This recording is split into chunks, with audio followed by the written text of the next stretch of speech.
Hello friends, today is 31st August 2016 and we are going to discuss the articles of The Hindu and Indian Express. First article is regarding the लिमोआ। लिमोआ है क्या ये? जो हमारे मनोहर Parrikar defence minister हैं वो अभी फिलहाल यूएस की विजिट में है और उन्होंने एक एग्रीमेंट साइन किया है यूएस के साथ में, लिमोआ एग्रीमेंट। इसकी फुल फॉर्म है logistic exchange memorandum of agreement.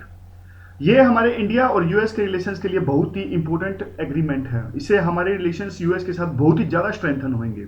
और इस एग्रीमेंट में है क्या? ये एक ऑटोमेटिक अप्रूवल प्रोसेस है जिसके अंदर हमारे दोनों देश एक दूसरे के मिलिट्री बेसिस को इस्तेमाल कर सकते हैं। लेकिन मिलिट्री बेसिस का इस्तेमाल करने का मतलब ये नहीं है कि हम वार के दौरान और युद्ध के दौरान एक दूसरे के बेसिस को इस्तेमाल कर सकते हैं। और ये इस्तेमाल हमारे जो मिलिट्री बेसिस होंगे किन परिस्थितियों में? पोर्ट विजिट में, जॉइंट एक्सरसाइजेज में, जॉइंट ट्रेनिंग में, ह्यूमैनिटेरियन असिस्टेंस में और डिजास्टर रिलीफ एफर्ट्स में, सिर्फ इन चीज़ों के लिए। तो इसको साइन करने में हमें बहुत साल लग गए क्योंकि कंसेंसस स्थापित करनी थी। हमारी इंडिया की जनता को ये लगता है कि हम यूएस के साथी बन गए, हम चाइना से दूर जा रहे हैं, रशिया से दूर जा रहे हैं, हम रशिया की दोस्ती को ठुकरा रहे हैं। इसलिए सबसे पहले तो अवेयरनेस आनी चाहिए लोगों में कि ये वार के लिए मिलिट्री बेसिस का इस्तेमाल नहीं करेंगे। और जैसे कि अब हम मिडिल ईस्ट से हम जनता को निकालते हैं, जब भी मिडिल ईस्ट में कोई क्राइसिस होते हैं, येमेन में क्राइसिस हुए, लीबिया में क्राइसिस हुए, हम हमारी जनता को वहां से बाहर निकालते हैं। लेकिन कई बार ऐसा होता है हमारे पास प्रॉपर रिसोर्सेज वहां पर जनता को बाहर निकालने के लिए नहीं है वहां पर, लेकिन यूएस के बेसिस है वहां पे हर जगह है। तो इस एग्रीमेंट के साइन होने से हम उन यूएस के बेसिस को, जो मिलिट्री बेसिस वहां पर है, उनका इस्तेमाल कर सकते हैं और आसानी से जनता को निकाल सकते हैं। आप देखिए, जब येमेन से ऑपरेशन राहत चलाया था तो कितनी दिक्कतें आई थी हमारे पे। वहां पे हमारे बेसिस ही नहीं थे, लेकिन यूएस के बेसिस हर जगह हैं। दूसरा, 2004 में सुनामी लहर आई थी यहाँ पर हमारे इंडियन ओशन में। तो डिजास्टर रिलीफ एफर्ट्स में वहाँ पे कई आइलैंड्स ऐसे हैं जहाँ पर यूएस के बेसिस हैं, हमारे बेसिस नहीं है। तो यहाँ पे डिजास्टर रिलीफ एफर्ट्स में भी हमें बहुत सारी सहायता यहाँ पर मिलेगी और हमारी मिलिट्री की कैपेबिलिटी भी बढ़ जाएगी। जैसे जहाँ तहाँ कहाँ हम तेल ढूंढ रहे हैं, वियतनाम में हम तेल ढूंढ रहे हैं और भी कई जगह पे हम तेल ढूंढ रहे हैं, वहाँ पे भी अगर ऐसे बेसिस होंगे तो यूएस के बेसिस की सहायता हम ले सकते हैं। और देखिए, सिर्फ इंडिया ही नहीं, ऐसा नहीं है कि सिर्फ इंडिया को इससे फायदा होगा, यूएस को इससे बहुत ज्यादा फायदा होगा। अब नेपाल में जब अर्थक्वेक आया तो वहां पर यूएस का आसपास कोई भी अच्छे से मिलिट्री बेस नहीं था, तो उनको रिफ्यूलिंग करनी पड़ी न्यू दिल्ली से। और इवन एशिया पैसिफिक में जो वो पॉलिसी अपना रहा है, पिवट टू एशिया, चाइना को कंटेन करने के लिए, वहां पे उसको इंडिया की सहायता मिलेगी। हम मैरीटाइम कोऑपरेशन कर रहे हैं यूएस के साथ वहां पर एशिया पैसिफिक में। लेकिन ऐसा नहीं है कि इसके सभी फायदे ही फायदे हैं, यहाँ पर इसके ड्रॉबैक्स भी हैं। ड्रॉबैक्स तो इसी से पता लगता है कि हमें इतने साल लग गए इसको साइन करने में। और इवन जब पिछले फाउंडेशनल एग्रीमेंट क्लियर हो गया था उसके बाद भी 4 महीने लग गए इसको फाइनल टच देने के लिए। और हमारी इस्टेब्लिशमेंट है, हमारी इस्टेब्लिशमेंट जो सिक्योरिटी इस्टेब्लिशमेंट है, जो फॉरेन पॉलिसी बनाती है, उसमें कई तरह के व्यूज हैं। उनमें भी कंसेंसस नहीं है कि यूएस के साथ इस तरह का एग्रीमेंट साइन करना चाहिए कि नहीं करना चाहिए। देखिए, आपको अभी लग रहा होगा, लेकिन मैं आपको फॉरेन पॉलिसी का थोड़ा बैकग्राउंड दे देता हूँ। इंडिपेंडेंस के बाद से हम यूएस के हमेशा विरोधी रहे हैं, हमेशा विरोधी रहे हैं। कोल्ड वार कैंप्स में भी हम वैसे तो नाम नॉन अलाइनमेंट मूवमेंट का राग अलापते थे, लेकिन मोस्टली हम रशिया के, यूएसएसआर के साथ ही दिखते थे। हमेशा से हमारे इस्टेब्लिशमेंट में ये व्यू रहा है कि यूएस एक ऐसा कंट्री है जिसके साथ नहीं जाना चाहिए। लेकिन after 90s, you can say like that, after liberalisation, और जब से हमने ये न्यूक्लियर पावर हम बने 98 के बाद में, तब से हमारी इकोनॉमी फास्टेस्ट ग्रो होने लगी है। तब से हम यूएस के साथ, यानी पिछले 2 दशकों से हमारे रिलेशन यूएस के साथ थोड़े थोड़े अच्छे होने स्टार्ट हुए हैं। उससे पहले तो हम यूएस को एक शैतान के रूप में मानते थे, जैसे मिडिल ईस्ट अभी भी मानता है। तो एक कंसेंसस स्थापित करने में बहुत टाइम लग गया है। और यहाँ तक कि हमारे जो डिफेंस मिनिस्टर है पारिकर, इन्होंने भी कहा कि साइन होने का मतलब यह नहीं है कि यूएस, जो मैंने ऑलरेडी बता दिया, यूएस बेसिस जो जॉइंट एक्सरसाइजेज हैं वो ऑब्लिगेशन है, या फिर यूएस जो बेसिस हैं यूएस के, और वो मिलिट्री के लिए, वार के लिए इस्तेमाल करने लगेंगे। और पारिकर ने यह भी कहा कि नेक्स्ट लेवल पर जाने से पहले या फिर और ज़्यादा जो स्ट्रेंथन करने के लिए हमें लोगों को पहले समझाना पड़ेगा, उनको बताना पड़ेगा कि कैसे ये सब कोऑपरेशन किस डायरेक्शन में हमारा जा रहा है। तो अगला आर्ग्यूमेंट जो आर्टिकल है वो नेशनल हेल्थ अकाउंट्स का डेटा रिलीज हुआ 2013-14 का। अब इससे क्या पता लगता है? इससे ये पता लगता है कि कितनी नॉन सीरियस अप्रोच हमारी है यूनिवर्सल हेल्थ कवरेज लाने के लिए। इंडिया का हेल्थ जो सिस्टम है सबसे ज्यादा प्राइवेटाइज्ड है वर्ल्ड में, और बहुत ज्यादा पुअरली रेगुलेटेड है, और सिर्फ उनको एक्सेसिबल है जिनके पास कुछ पैसे हैं। गरीब आदमियों के लिए तो हमारे यहाँ पर हेल्थ के नाम पर कुछ भी नहीं है। और हम इंडिया में कितना स्पेंड करते हैं? हमारी गवर्नमेंट स्पेंड करती है 1.15% जीडीपी का हेल्थ सेक्टर में। इतना तो सब सैरन अफ्रीकन कंट्रीज, ये सोमालिया जैसी कंट्री भी इन्वेस्ट कर ही देती होंगी। और 6 साल पहले हम इन्वेस्ट करते थे 2.9%। तो देख लीजिए हम पीछे जा रहे हैं। हेल्थ में हमें आगे जाना चाहिए, हम पीछे जा रहे हैं। अगर हम प्रिवेंटिव केयर अपनाएंगे तो कितना ज्यादा हमारा कम खर्चा होगा, तो हमें ज्यादा इन्वेस्ट करना चाहिए थोड़ा सा। हेल्थ स्टेट लिस्ट में आता है, स्टेट लिस्ट में हेल्थ आता है, तो ये भी इन्वेस्ट करते हैं। ये अपनी जीडीपी का, ये पूरी जीडीपी के 0.75% इन्वेस्ट करते हैं। अब देखिए, गवर्नमेंट नहीं इन्वेस्ट करेगी तो कौन इन्वेस्ट करेगा? गवर्नमेंट नहीं इन्वेस्ट करेगी तो जनता को इन्वेस्ट करना पड़ेगा। जनता का आउट ऑफ एक्सपेंडिचर, जो आउट ऑफ पॉकेट एक्सपेंडिचर है वो बढ़ेगा, गरीब आदमी पे बर्डन बढ़ेगा। अब 2%, अब 64.2% जो हमारा है, ये आज की न्यूज़पेपर में डेटा है। जो ये पिक्चर में डेटा दिख रहा है ये पुराना डेटा है। ये इसमें एक दो पॉइंट इंपॉर्टेंट है इसलिए ये पिक्चर डाली। अब जो अभी फिलहाल 64.2% हेल्थ एक्सपेंडिचर में जो पॉकेट है, वो आउट ऑफ पॉकेट एक्सपेंडिचर जनता के द्वारा बियर किया जाता है। और पिछले कुछ समय से ये जो आउट ऑफ पॉकेट एक्सपेंडिचर है कम तो हुआ है, इसमें कोई दो राय नहीं है, लेकिन ये बिल्कुल इनसिग्निफिकेंट रूप से कम हुआ है, सिर्फ 5% कम हुआ है। और आप थाईलैंड का केस ले लीजिए, थाईलैंड की जनता एक साल के अंदर अंदर 75% यूनिवर्सल हेल्थ कवरेज में आ गई, और इंडिया का देख लीजिए कितने सालों में सिर्फ 5% कम हुआ है। तो ये बहुत ही ज्यादा इंपॉर्टेंट एक्ट है हमें, जो यूनिवर्सल हेल्थ कवरेज का है। सबसे पहले तो जो इस गवर्नमेंट को यूनिवर्सल हेल्थ कवरेज एश्योरेंस देना ही पड़ेगा जनता को कि हम इस डायरेक्शन में काम कर रहे हैं। और पिछले 2 दशक में जिसमें इसमें कुछ भी काम नहीं हुआ है, इसकी भरपाई गवर्नमेंट को करनी पड़ेगी, करनी ही पड़ेगी। सबसे पहले तो क्या करना होगा? सबसे पहले तो सेंटर और स्टेट को अपनी जेब से पैसा बाहर निकाल के कुछ खर्चा करना पड़ेगा, और हेल्थ सेक्टर में पैसे लगाने पड़ेंगे। जो जीडीपी का परसेंटेज है उससे कम से कम 2.5% तो करना ही पड़ेगा। अब क्या, सेंट्रलाइज सिस्टम होना चाहिए। अगर देखिए, यहाँ पर 2 पॉलिसी हैं। प्लानिंग कमीशन की हाई लेवल जो एक्सपर्ट ग्रुप है 2011 में, उन्होंने 2 पॉलिसी सजेस्ट की थी। अगर इन 2 पॉलिसीज को हम अपनाएंगे तो कम से कम हमारा हेल्थ सेक्टर में सुधार कर सकते हैं। तो कौन सी 2 पॉलिसीज हैं? जो पहली पॉलिसी है वो है ये सेंट्रलाइज सिस्टम होना चाहिए प्रोक्योरमेंट का। जो एसेंशियल ड्रग्स की जो प्रोक्योरमेंट होती है उनका एक सेंट्रलाइज सिस्टम होना चाहिए, और इनको डिस्ट्रीब्यूट सेंट्रलाइज। देखो, अब एक्वायर तो कर लिया, प्रोक्योर तो कर लिया, इनको डिस्ट्रीब्यूट कौन करेगा? डिस्ट्रीब्यूट की जिम्मेदारी होनी चाहिए स्टेट्स की जिम्मेदारी होनी चाहिए डिस्ट्रीब्यूशन की। और जो दूसरी पॉलिसी है, हमें हर लेवल पर ये एश्योर करना पड़ेगा कि जो मेडिकल प्रोसीजर्स हैं जो डिफरेंट क्लासेस द्वारा, वो एक स्टैंडर्ड्स हैं, रेगुलेटरी हैं, अथॉरिटीज उनको हर एक डिस्ट्रिक्ट लेवल पर रेगुलेट कर रही हैं। यानी कोई ऐसा नहीं है कि कोई कितने भी पैसे मांग रहा है। जो हमारे हेल्थ सर्विसेज है, एक इनका रेगुलेशन होना चाहिए अच्छे से, ताकि जो गरीब जनता है उसका आसानी से अवेल करवा सके। एक ऐसा ना हो कि सिर्फ अमीरों के लिए रहे ये हेल्थ सर्विसेज, गरीबों के लिए कुछ भी ना रहे। और देखिए, अब हम 0.5% अपनी जीडीपी का मेडिसिन के लिए खर्चा करते हैं। अगर हम ये बढ़ा के 0.5% कर दें तो इसका मतलब है कि हमारी सारी जनता को जो एसेंशियल ड्रग्स हैं वो फ्री ऑफ कॉस्ट अवेलेबल रहेगी। तो हमें इतना खर्चा नहीं करना है गरीबों को या फिर दूसरी जनता को free of cost medicine avail करवाने के लिए। सिर्फ 0.5% जीडीपी इतना बढ़ा दें। अब जो रेगुलेटरी कंट्रोल्स हैं, अगर रेगुलेटरी कंट्रोल्स अच्छे से करें तो हम क्या होगा, दवाइयों के रेट कम हो जाएंगे। और अनएथिकल करप्ट प्रैक्टिसेस हैं, जैसे डॉक्टर लोग कुछ भी रेट बढ़ा के बता देते हैं। सस्ती दवाइयाँ अवेलेबल होती है मार्केट में, वो नहीं बताएंगे, सेम महंगी दवाइयाँ बताएंगे, पर्ची पर लिख के दे देंगे, और बंदा वही दवाई मेडिकल से जाके लेगा। तो ये अनएथिकल करप्ट प्रैक्टिसेस हैं। ये इस पॉइंट का यूज वैसे एथिक्स में भी कर सकते हैं। और क्या है, जो अगर ये रेगुलेशन अच्छे से होगा तो फ्री हेल्थ सर्विसेज आसानी से इनका एक्सटेंशन हो जाएगा दूर दराज गांव के इलाकों में, रिमोट एरियाज में, ट्राइबल इलाकों में। और एक इंश्योरेंस, जो हर तरह की क्लासेस हैं वो इंश्योरेंस से सिक्योर रहेंगी, गरीब जनता भी अमीर जनता भी, कोई भेदभाव नहीं रहेगा। और जो हमारे पिछड़े तबके हैं, डिसएडवांटेज सेक्शंस है, जैसे कि senior citizen, children and disabled, इनको यूनिवर्सल हेल्थ कवरेज अच्छे से मिलना स्टार्ट हो जाएगा। अब तीसरा इंपॉर्टेंट आर्टिकल है हमारा ये इंटरव्यू है। वो बीच वाला आर्टिकल है, वो आर्टिकल है पॉलिटिक्स का आर्टिकल है, alliance between the Muslims and Dalits, वो पढ़ने की जरूरत नहीं है।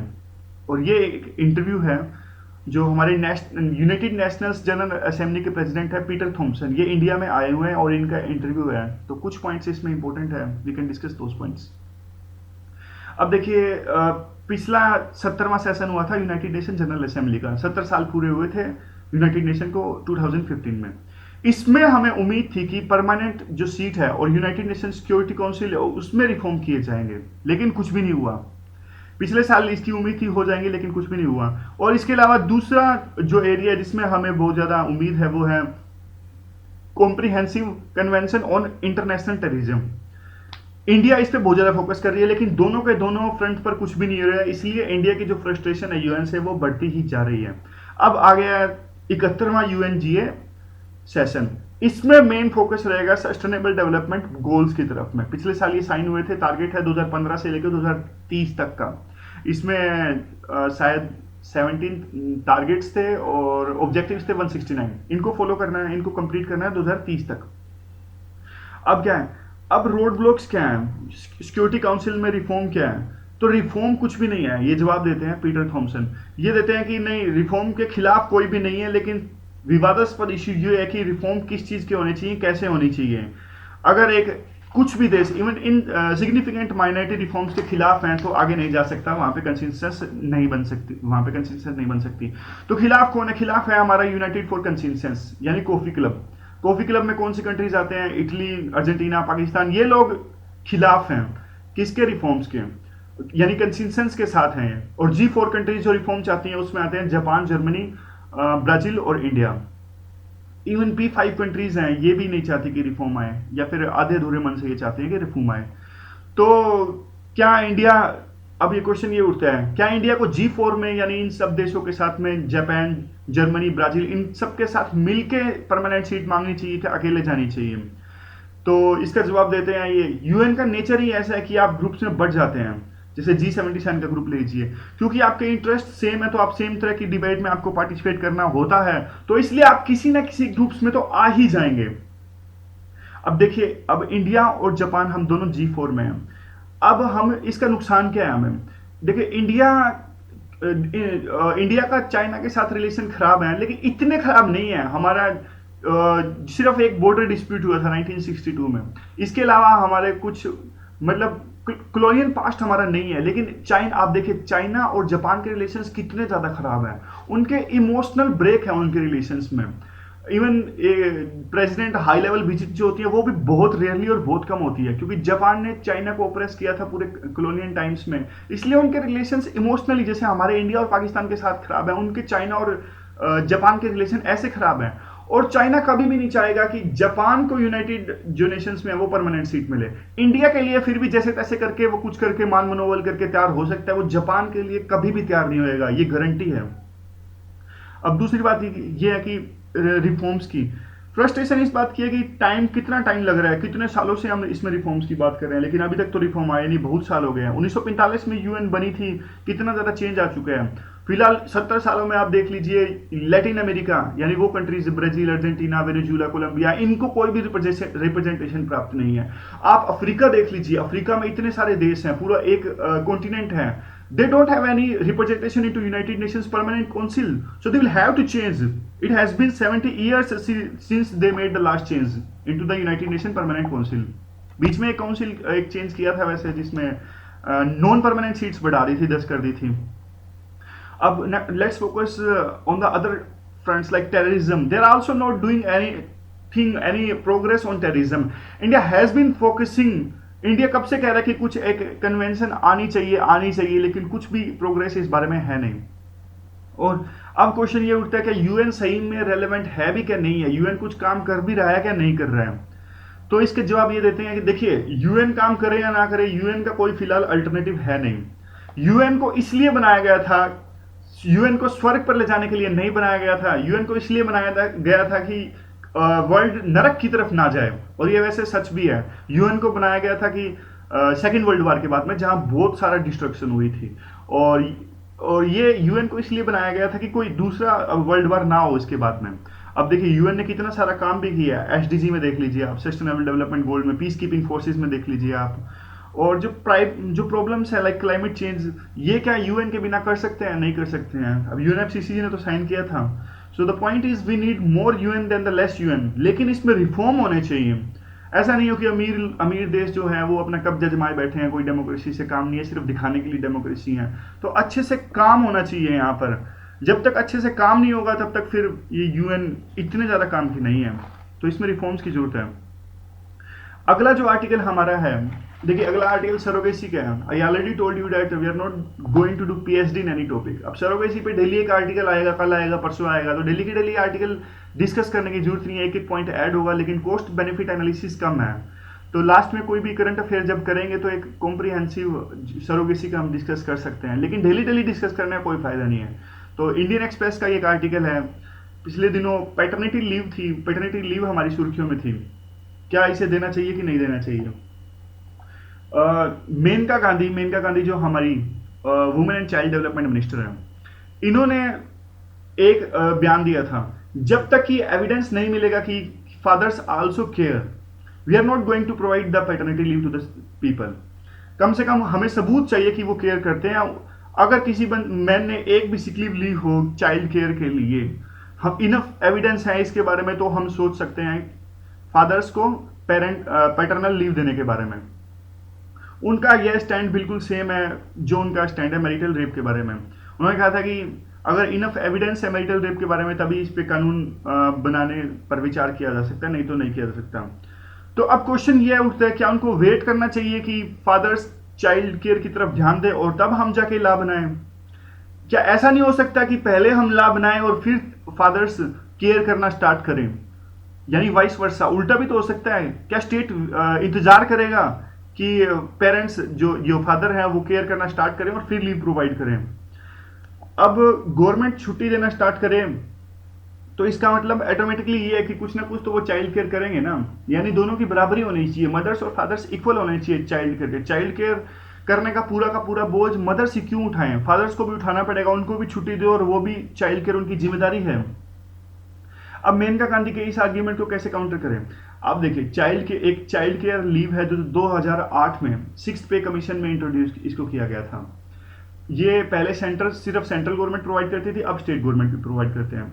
अब देखिए चाइल्ड केयर लीव जो है उसका कोई एसोसिएशन है नहीं मेल और फीमेल उससे, ये सिर्फ मैटरनिटी लीव की तरह फीमेल मैटरनिटी लीव में इसमें प्रोवाइड की जाती है। इसमें चाइल्ड केयर लीव में 730 दिन की लीव मदर्स को मिलती है, सिर्फ मदर्स को 2 चिल्ड्रंस को केयर करने के लिए। और कोई भी तरह की केयर हो, जैसे कि एग्जाम्स, उनके एग्जाम देने हैं और या फिर उनकी बीमार पड़ गए हैं बच्चे, उनकी केयर करने के लिए सिर्फ मदर्स को प्रोवाइड की जाती है। तो क्या ये पॉलिसी रिग्रेसिव नहीं है? सिर्फ मदर्स को ही क्यों, सिर्फ फादर्स को क्यों नहीं?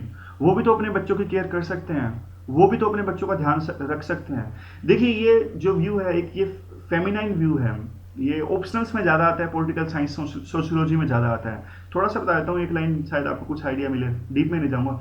देखिए जो बच्चे पैदा करना है वो वुमन का काम है, लेकिन उसके बाद की एक्टिविटीज़ हैं, नेचर ने चलो ये प्रोवाइड किया है कि वुमन को बच्चे पैदा करना, लेकिन जो बाद की सारी चीज़ें हैं, बच्चों की केयर करना या फिर बच्चों को आगे पढ़ाना लिखाना, ये सब काम की जिम्मेदारी वुमन को क्यों दी जाती है हमेशा? ये काम तो पेरेंट्स भी करते हैं, फादर भी करते हैं ये काम तो, और ये अब तो साइंटिफिकली प्रूव हो चुका है कि फादर ये सब काम कर सकते हैं, फिर भी इन कामों का सारा बोझ वुमन पर क्यों लाता जाता है? ये जो फेमिनिज्म का व्यू है, और ये सही भी है वैसे ये। तो अब दूसरा इसमें आर्ग्यूमेंट आता है मीन अर्निंग का। अब ये जो चाइल्ड केयर की पॉलिसी है, इससे क्या पता लगता है? इसका मतलब है कि स्टेट भी, हमारा जो स्टेट है वो भी एक्सेप्ट करता है कि जो चाइल्ड केयर का काम है वुमन का है, इसीलिए सिर्फ उसे 730 दिन की लीव दी गई है। और फादर का काम है सिर्फ, मैन का काम है सिर्फ पैसे कमाना, उसे लीव नहीं दी गई है चाइल्ड केयर की। अब देखिए ये व्यू तो ऑटोमेटिकली कॉन्ट्राडिक्टरी हो गया। वुमन तो ऑलरेडी कमा ही रही है, वुमन कमा रही है जब तो उसने 730 दिन की लीव ली है, तो स्टेट ऑटोमेटिकली कॉन्ट्राडिक्टरी व्यू हो गया। एक तरफ तो आप ये सोचते हो कि ये लेजिटिमाइज करते हो कि मैन का काम कमाना है, उसे लीव नहीं दी गई है, और वुमन का काम कमाना नहीं है, उसे इसलिए लीव दी गई है। लेकिन वुमन तो कमा ही रही है, इसीलिए तो लीव अवेल करवा रही है।